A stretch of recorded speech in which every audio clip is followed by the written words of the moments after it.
I'm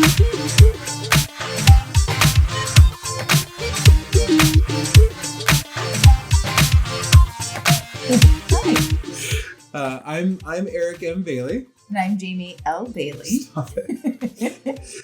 Real quick. So most people don't know why I use my middle initial in my name. It's not a narcissism thing.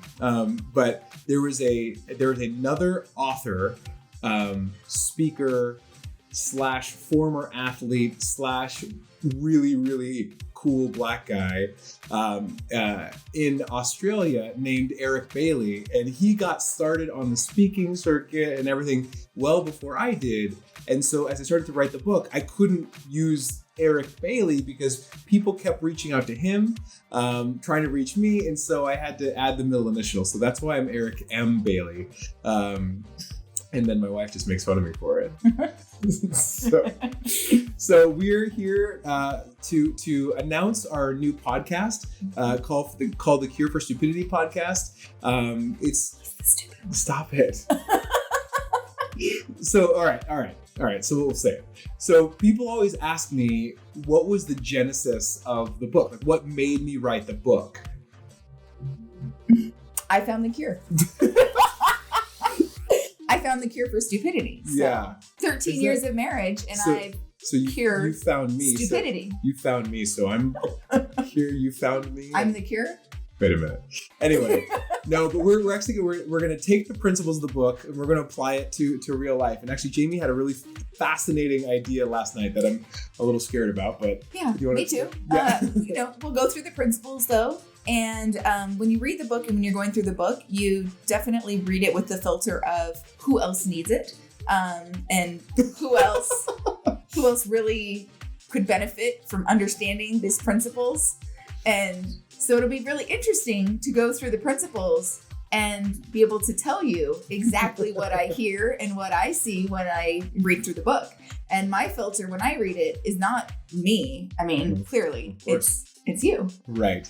And what does that mean for me? What do I get to do? Well, I'm assuming that when you wrote the book, you literally wrote the book about me.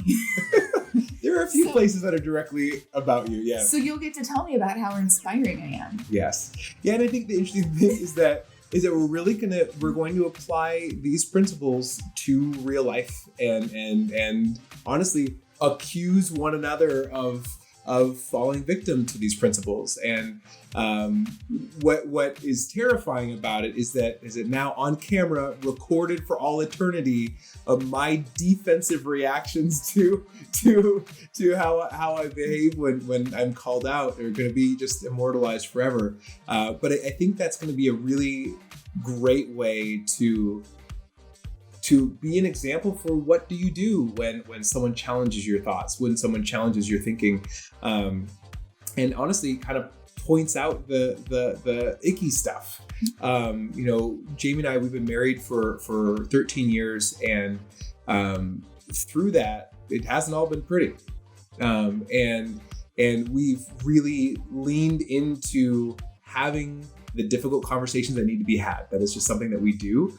And I'm imagining that this process is going to maybe stir some of that up, and if we can do that and maybe be an example for what that could look like for other folks in marriage or not. And an example could also be of how not to do it. I mean, right, absolutely, yeah. Absolutely. Like, ooh, yeah, that thing I just did, but don't do that. Do that ever. But we'll apply the principles to parenting, to real life situations, to struggles with people that we experience online. There's a lot that's happened here in the last couple months. Like really in the last 4 months, we've experienced a whole lifetime's worth of strife, from the global pandemic to lockdowns to civil unrest to unimaginable uncertainty to all of these heightened awareness, anxiety, all these things that we're all experiencing. That's all a part of this. And so as we're going through the episodes and we're going through this, start launching the show, we want to be here for you, with you. We want to do this together. So as we do it, let's do it. Yeah, a lot lot of transparency, a lot of open communication, a lot of, figuring it out as we go. And this is probably the most dressed up you'll ever see me. I know that he usually wears stuff like this, but my COVID outfits definitely had to dig out of the back of the closet for something this fancy, but yeah. You look nice. I love your earrings. Yes, thank you. Me too. My earring. My earring. Why do you say that? Well, we moved and I've lost the other earring. But nobody was supposed to know that. We said full transparency. So, and the funny thing is, we sat down and I didn't know that she was only wearing one earring, and so. And in true extrovert fashion, I outed myself to you, and now you called me out. You're supposed to be an introvert. I wanted you to be an extrovert for everybody else. Thanks. So this is it. This is the Cure for Stupidity podcast. We're going to launch on September 2nd. Number 2 is a very important number for us, so we'll explain that as we go. But thank you for joining us. Please tune in, subscribe on all the podcast getters that are out there: Apple Podcasts, Spotify, Google Podcasts. I can't list them all. And find us. You're going to get the real us, real life, the ups, the downs, the real situations that are going on. Organizing people, organizing teachers, organizing all the things that we do in our real life. We're going to share that with you. So thank you so much for having us, and chat soon.